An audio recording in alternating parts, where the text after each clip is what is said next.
कि कुछ न कुछ जरूर मिलता है। माता रानी के दरबार में आए हुए जितने भी भक्त हैं थोड़ा थोड़ा मीठी मीठी ताली बजाएंगे और इसके बाद जो हम गाना आपका भजन गाएंगे वो हमारे एल्बम से होगा। बहुत प्यारा प्यारा भजन, बहुत अच्छा लगेगा आप लोग को। तो आइए कि माटी के मूर्ति से खेली मुस्काई के तनी हवा वाला ठाट देखा के बाबे कि माटी के मूर्ति से खेली मुस्काई के। क्या बात है जी राजा जी, तया जब है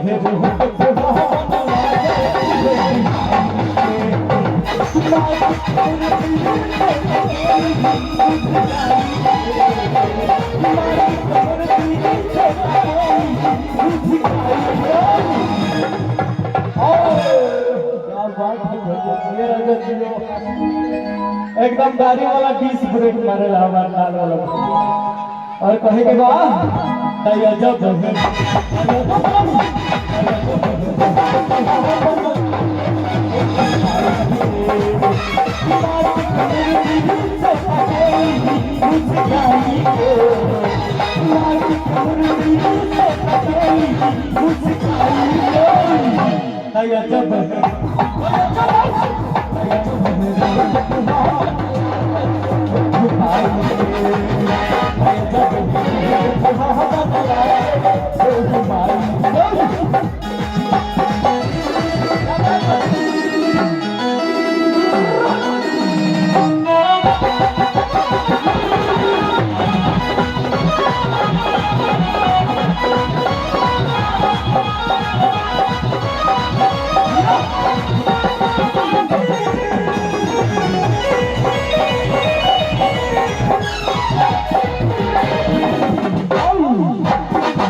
मानी खाती मारी कि जैसे चाहे वैसे मिले माता रानी। इस तरह ठंडा के बैठेंगे तो माता रानी मिलेंगे नहीं, ऐसे जिंदगी भर ठंडा जाइएगा। इसलिए थोड़ा थोड़ा ताली बजाइएगा तो सब कुछ में वृद्धि होगा, क्योंकि इंसान के अंदर कोई ना कोई कला है इसलिए जिंदा है। आपके अंदर भी कोई ना कोई कला है और इस तरह अगर शांत बैठेंगे तो सब कुछ खत्म हो जाएगा। और मीठी मीठी ताली बजाना और कहना है कि यहाँ खाती यहाँ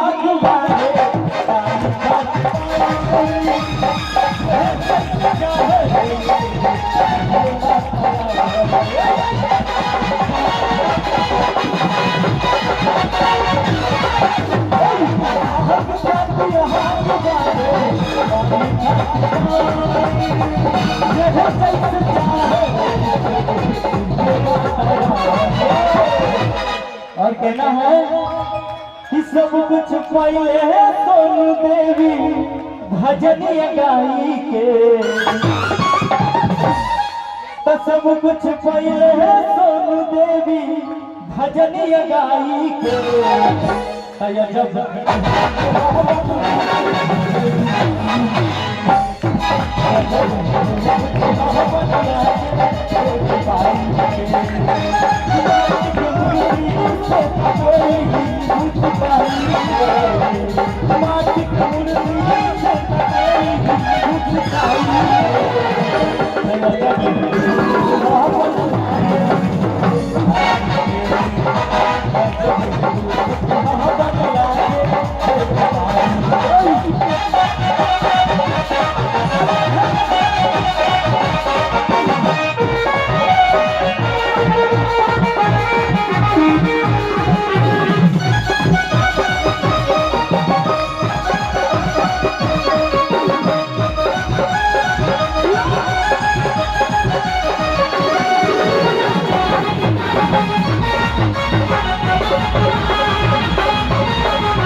और आइए हमारा एक भजन है जो मैंने आंचल रिकॉर्डिंग स्टूडियो, ये जो आपका NS म्यूजिकल ग्रुप और हमारे आंचल रिकॉर्डिंग स्टूडियो जिनसे मैंने गाना गाया था, बहुत अच्छा प्यारा सा गाना था।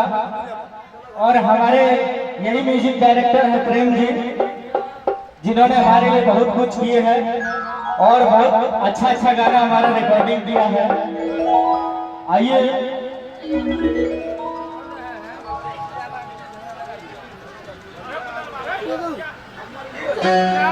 लागे सोम शुक्रवार माई जी के दरबार, लागे सोम शुक्रवार माई जी के दरबार।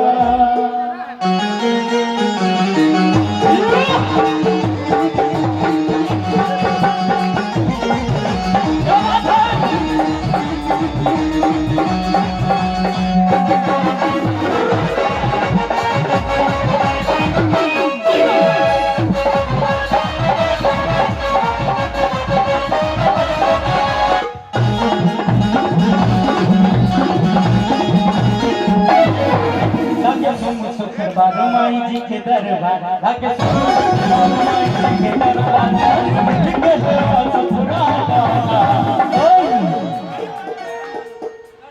और कहना है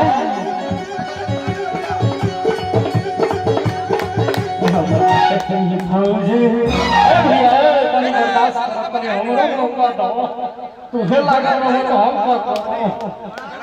तो कहेगा भैया एक हमारे छोटा की भांज। अच्छा एक बार बताइए गाँव का नाम क्या है? रज्जी। एक हमारे छोटा की भांज हई रज्जी गंज ये महिला घुमा दाना। और कहेगा भैया बिंजी। चलिए अच्छी बात है। हमारे छोटा की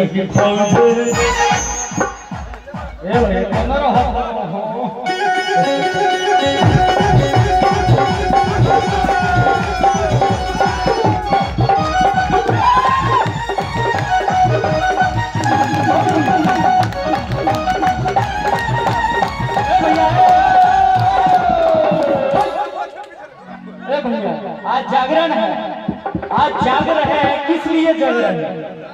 किस लिए जग रहे हैं? अरे हम लोग का तो काम है किए और निकल गए, और क्या होगा? कुछ नहीं।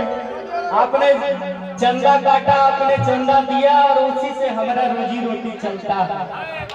हम ये नहीं बोलेंगे कि हम दूसरा भी पलांटी मारते हैं, इसी से चलता है भोजन पानी।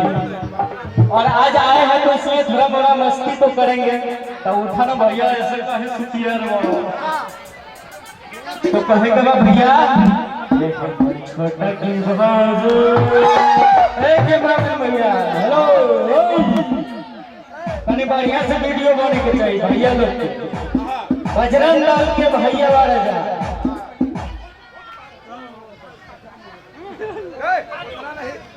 आवे तो उनको व्यवहार देखले रही।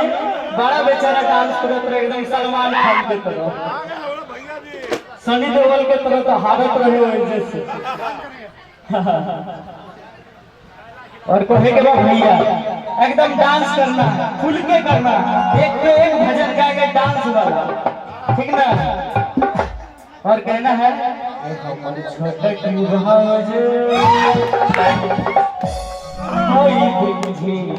मेरा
कि जाने दुनिया जहान घरे घरे हो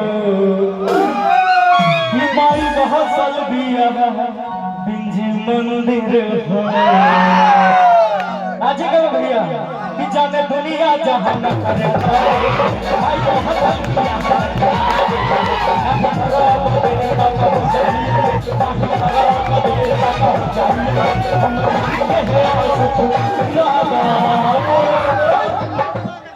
छटकी बाजे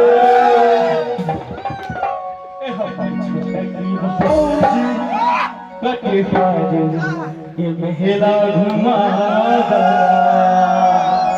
और भैया